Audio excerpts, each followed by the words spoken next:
দাদা আজকে 21শে জুলাই ছিল, 21শে জুলাইয়ের মঞ্চ থেকে মমতা বন্দ্যোপাধ্যায় বলেছে যে বাংলায় আমরা কি হলো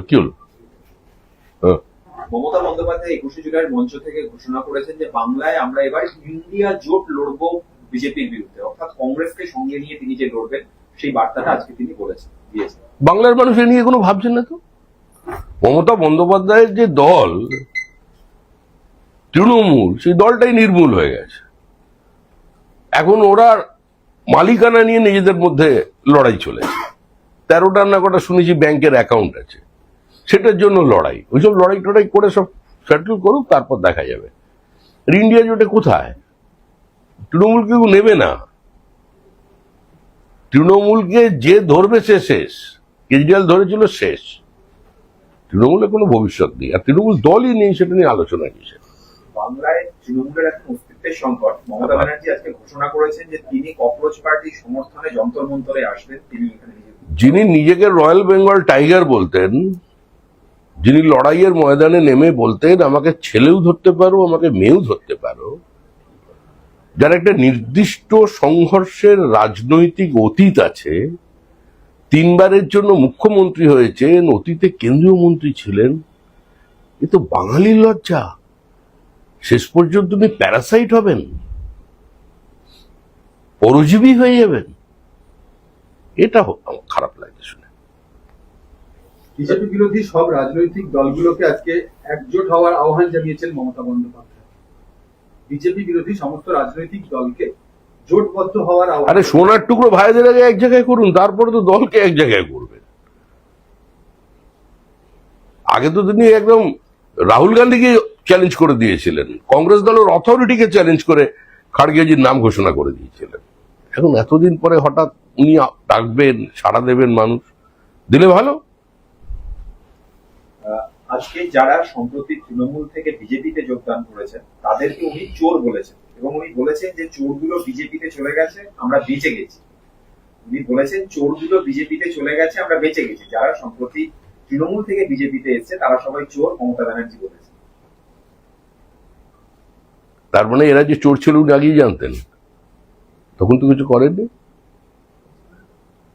তাদের তো বেশ আদর যত্ন করে পাশে নিয়ে ঘোরাঘুরি করেছিলেন। এইসবগুলো মানুষ শুনছে, শুনে হাসি পাচ্ছে। আসলে এই মুহূর্তে তৃণমূল কংগ্রেসের কোনো গ্রহণযোগ্যতা, কোনো প্রতিষ্ঠা জনমনে নেই। তৃণমূলের পতাকা লাগানোর লোক নেই। তৃণমূলের মমতা বন্দ্যোপাধ্যায়ের সঙ্গে যারা আছেন এবং যারা নেই, ঋত বা মৃত যারাই থাকুক, তাদের প্রত্যেকের ঝোলায় একটা করে ওই ক্রিকেটারদের হেলমেট রাখা আছে। সবাই ডিমাতঙ্কে ভুগছেন, কি করা যাবে। তিনি মুখ্যমন্ত্রীর উদ্দেশ্যেও একটা বার্তা দিয়েছেন। তিনি বলেছেন যে 10 বছর, উনি মুখ্যমন্ত্রীর উদ্দেশ্যেও একটা বার্তা দিয়েছেন। উনি বলেছেন যে 10 বছর আপনি যখন তৃণমূলে ছিলেন, মন্ত্রী ছিলেন, আপনি কি করেছেন সব ফাঁস করে দেবেন। এ তো আমরা বহুদিন থেকে শুনছি। যেদিন থেকে শুভেন্দু অধিকারী বিজেপিতে যোগদান করেছেন সেদিন থেকে শুনছি। এই বিবৃতি আমরা শুনেছি। নন্দীগ্রামের পরাজয়কে লোডশেডিং এর পরাজয় বলেছেন। ভবানীপুরেরটা কি ছিল? তৃণমূলকে মানুষ প্রত্যাখ্যান করেছে। মমতা বন্দ্যোপাধ্যায় মুখ্যমন্ত্রী নেই, তিনি এটা এখনো মন থেকে হয়তো মেনে নিতে পারেননি। আজকে বাংলার এই ছবিটা আপনি কিভাবে দেখছেন? একটা 21শে জুলাই আমরা গত বছর দেখেছি মানুষের জয়লাভ ছিল ভিক্টোরিয়া হাউসের সামনে। আজকে 3 টুকরো হয়ে, একদিকে দিল্লিতে একটা পার্ট, একটা মেয়র রোডে, একটা ক্যাথিড্রাল রোড, একটা কংগ্রেস। এই যে এতগুলো চারখানা টুকরো কিভাবে? একটা কথা আছে না, হরিনাম খাবলা খাবলা, ওটাই এখন তৃণমূলের অবস্থা। এর বাইরে কিছু নেই, দলই নেই। আর 21শে জুলাই যাদের জন্য করা, সেই আত্মারা ওপরে মানে চমকে চমকে উঠছে যে কাদের হাতে পড়েছিলাম, এদের সঙ্গে থেকে প্রাণ দিলাম।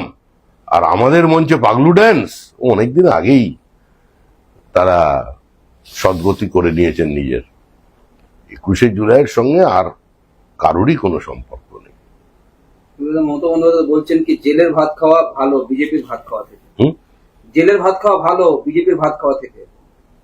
উনি জানেন কতজন যাবেন জেলে, কতজন যেতে পারেন, কার কার সম্ভাবনা তৈরি হচ্ছে। হয়তো সেই জন্যই বলে থাকতে পারেন। এগুলো আমাদের বিষয় নয়, এগুলো সম্পূর্ণ প্রশাসনের বিষয়। আমি দল হিসেবে এটুকুনি বলতে পারি, তৃণমূল বলে আর কিছু নেই। মমতা আজকে একটা দাবি করেছেন যে 21শে জুলাইতে যোগদান করতে আসার সময় তৃণমূলের বহু কর্মী বিভিন্ন জায়গায় আক্রান্ত হয়েছে, এমনকি গতকাল মঞ্চ ভাঙারও চেষ্টা হয়েছে, আর সব অভিযোগটা উনি করছেন। আচ্ছা, মৃতদেহের চুল ছিঁড়ে কেউ মৃতদেহকে হালকা করতে চায়? একটা মৃত সময়, একটা পরিত্যক্ত শক্তি, তাদের আক্রমণ করতে কে যাবে, কেন যাবে? এগুলো বলে একটু ভেসে থাকার চেষ্টা করছে। নেই, তৃণমূল নেই, তৃণমূল থাকতে পারে না। প্রকৃতির নিয়ম মেনে, রাষ্ট্রবিজ্ঞানের নিয়ম মেনে, সমাজ বিজ্ঞানের নিয়ম মেনে তৃণমূল বিদায় নিয়েছে। বাংলার মানুষ বিসর্জন দিয়েছে।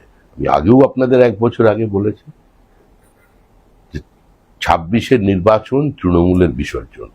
আমি সরকারের কথা বলিনি। সরকার তো যাবেই, ওটা তৈরি ছিল অনেকদিন আগে থেকে, কিন্তু তৃণমূলও চলে যাবে। তৃণমূল বলে নেই। এখন কেউ তৃণমূলের ছাল ধরে রাখতে চাইছেন পরে, কেউ প্রতীক নিয়ে চাইছেন। আসল টার্গেট হচ্ছে ওই অ্যাকাউন্ট।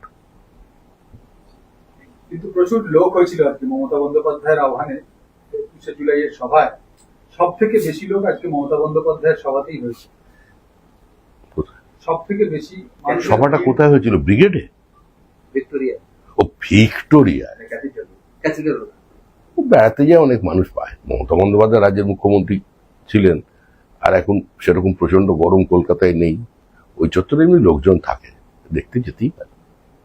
দাদা, একটা টেকনিক্যাল প্রশ্ন আছে, সেটা হচ্ছে এনসিপিআই একদিকে বিজেপি কে সমর্থন করছে, এনডিএ কে সমর্থন করছে, আবার তারাই গিয়ে কংগ্রেসের শহীদ দিবস পালন করছে। এটা তো একটা মানে দ্বিমত অবস্থান হয়ে যাচ্ছে না? সেটা ওদের দলের যিনি নেতা আছেন তিনি বলতে পারেন, আমি কি করে বলবো? আমি তো বিজেপির কথা বলতে পারি, আর আমি এনডিএ নেতা নই, আমি এনডিএ জোটের কেউ নই। আমি জানি পশ্চিমবঙ্গে বিজেপি একা লড়ে নির্বাচনে জয়লাভ করেছে, আমাদের কোনো মানে শরিকের প্রয়োজন হয়নি, একা বিজেপি লড়েছে। আমাদের এই জয়টা এনডিএর জয় আমরা বলেছি, কিন্তু লড়াইটা ওখানে বিজেপি একা লড়েছে। এবং আরো একটা বিষয় বলেছেন যে শহীদরা কারোর একা নয়, তার মানে কি শহীদরা বাটোয়ারার মধ্যে? তো এই জন্যই তো বলছি, শহীদরা উপরে চমকে চমকে উঠছে যে কাদের হাতে পড়লাম। এ তো ছেঁড়াছেড়ি হচ্ছে শহীদদের নিয়ে। কাদের সঙ্গে ছিলাম, কেন অকালে প্রাণ দিলাম, এ তো সাংঘাতিক ব্যাপার। উপরে মিটিং করছে শহীদরা।